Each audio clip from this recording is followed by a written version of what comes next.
Hello everybody, welcome back to my channel. My name is Sarah with Eclipse Botanica and I make videos kind of just documenting my journey on my first small business. I try to give advice and tips, and it's also kind of like a personal blog for myself. Today I'm going to be talking about Cargill, I think it's Cargill, the C6 Naturewax. The C6 Naturewax comes in a big, these 10-pound slabs of wax. They're heavy.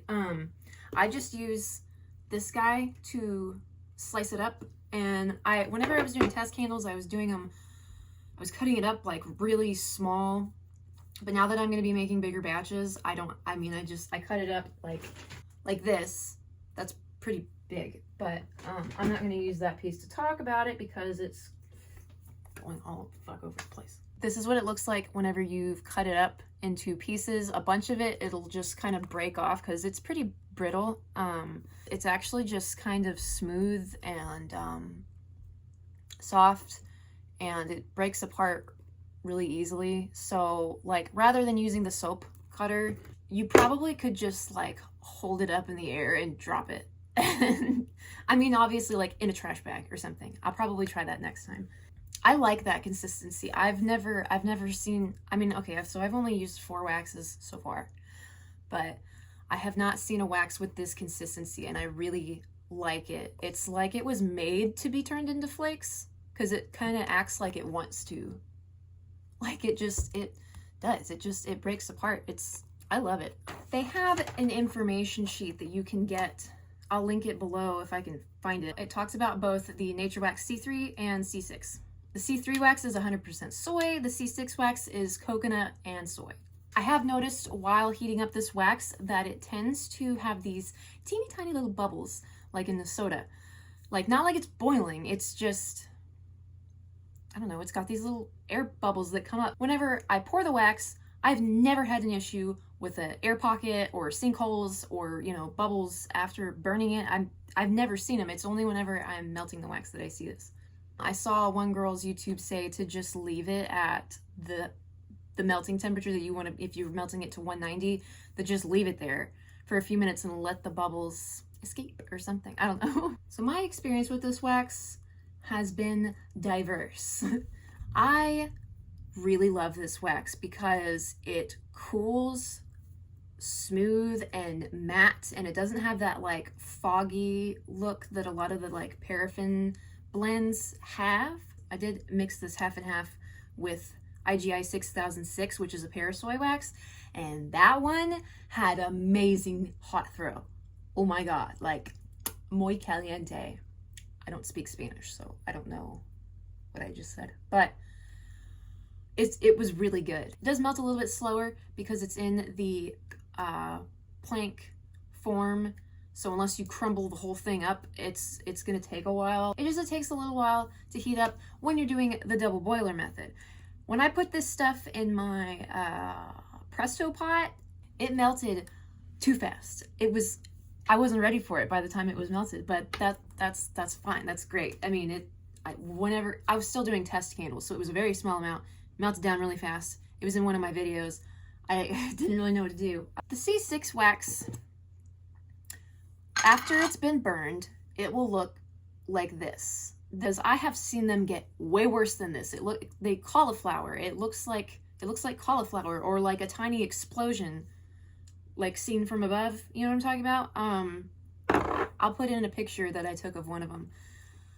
It's been burning like that, and for the longest time I thought that it was the Vybar that I was adding to it, but this one, for instance, I didn't reach a full melt pool, obviously, and that's just some soot that went down.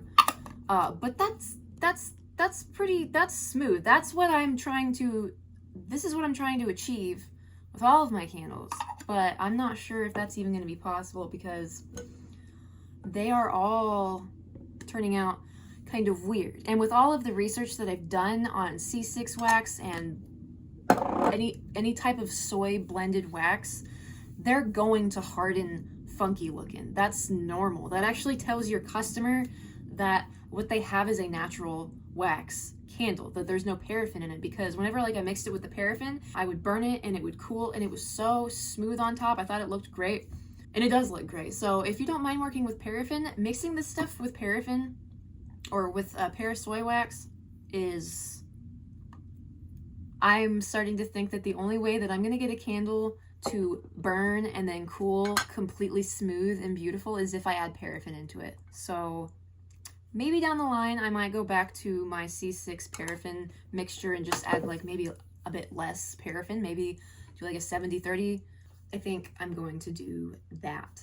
This is actually the candle that I made in my YouTube video. I didn't put any additives in there, so this is just the wax that has like that crystallized finish, but the hot throw is so good. And I've put the same scent in this and then in 464 and in the paraffin, and I love the way that it smells in the C6 wax. It makes them smell a little bit sweeter, not so like, not bitter, but not as like, I guess, soapy, chemical smelling, I guess. I don't know if I'm using the right description words. This is just my experience with it, and it will totally be different than anybody else that tries this. This is just what I have experienced with my testing. I still have quite a few candles to go. This one, I think this one, it turned out like that because I put the coconut oil in after taking it off the heat, and that like cooled it down way too fast or something. And I think that that's what's wrong, because this one, this one that looks friggin' perfect, I also put the Vybar in afterwards. But Vybar it's such a small amount that you put into the wax, so it's not gonna cool it down. In case nobody knows what Vybar is, it's, from what I've heard or from what I've read, it is a form of stearic acid. I've also heard that it's part paraffin, which I don't think that that's true. I'm not sure. It's meant to harden the consistency of your wax. It's meant to bring up the melting point of it a little bit, and it's meant to allow you to add a higher fragrance load to your candles. I have been heating them up to 185 every time. I was heating all of my waxes up to 185, taking them off the heat, immediately putting the fragrance oil in and pouring. And when I first started, I was using a bunch of different waxes at the time to test, but I was pouring all of them at a much lower temperature. Those seemed to not burn with the funky, I mean, like, okay, the 464 wax still burned with the cookie dough look. That, there's nothing you can do about that. This is my favorite candle so far that I have made because I haven't been burning it to the edges, but it looks a little weird in the middle right there.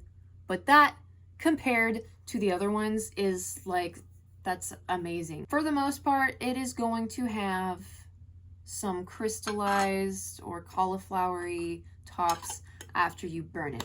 This is the most luxurious wax that I've ever used. It's so easy to work with. It's so easy to clean up. It's so easy to just to handle it and deal with it and break up the stuff and to store it. And it holds fragrance really, really well, especially with additives.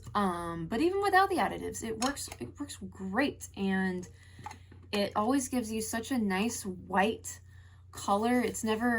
I haven't noticed it ever be discolored, but I also haven't, I've melted my candles up to 200 degrees. I haven't gone over that because that's when it's supposed to be discoloring. But I might do it anyways just to see what happens. I love the C6 wax. It's my favorite wax that I've used so far, and I've used 464, C3, IGI 6006, and I know I've already said this a couple of times, but the C6 mixed with the paraffin soy wax, the IGI 6006, that is awesome. I might go back actually and add that a little bit because it has a higher melt point, and I live in Texas, so this wax has a kind of a low melting point, which is why I have bought this. It's Cool Shield bubble wrap. I am going to wrap all of my stuff in that individually. The candles, wrap them individually in that, and I'm gonna hope that that works. But I know that the melting point is a little bit lower with the coconut wax. To sum up, the C6 wax is it's a great wax. It's so easy to work with. It's not slimy and gross to clean up, and it's got a great hot throw all on its own. If you want to tinker with it, you totally still can. You can mix it with other waxes. You can do a lot of stuff with this wax. Anyone who is wanting to use natural waxes and is maybe having a really hard time with getting a scent throw from the soy waxes, because it's a pain, I know. Try out the C6 wax. There's a bunch of other coconut waxes out there too. There's Coco 83, I think is what it's called. Coco 86 also. There's a bunch of different coconut waxes. I might even think of adding a little bit of beeswax maybe instead of paraffin, because I can't stand working with paraffin, but maybe I'll try some beeswax, maybe. So this is just what I've learned. I've done so much testing, so I just wanted to share everything that I've learned with y'all, and hopefully that'll help somebody kind of decide whether or not they want to go down that road with the C6 wax. So this is just kind of my review of the C6 wax. I love it, and I love working with it, and I've done a whole bunch of stuff with it with testing. So if you have any questions, just shoot them at me, and I will do the best that I can to answer them for you or lead you into the right direction. I know I say this in all of my videos, but for real, keep a notebook. Keep a notebook and record everything that you're doing. It winds up being so helpful. There's been so many times where I'll be like lighting a candle that I've had for a month and a half, and I'm just like, oh my God, what did I put in this candle? And I go back in here and I can see exactly what I did. And it's super helpful. So write everything down, make YouTube videos, record what you're doing. Like, just have fun. Mostly it's just have fun. I mean, I know that we're doing this for business, and the point of a business is to make money, of course, but also you want to be having fun. That's why you're doing your own business, is because you want to have fun with what you're doing. Any products that I mentioned in this video, I will link in the description box below. Anyways, thank you guys for watching this video. It always means so much to me. With where my company is headed, my channel's probably going to be changing quite a bit down the road, which is it's a good thing. It's exciting, and I'm very excited, and I'll talk about that more later on. But anyways, thank you guys for watching, and I will see you guys next time.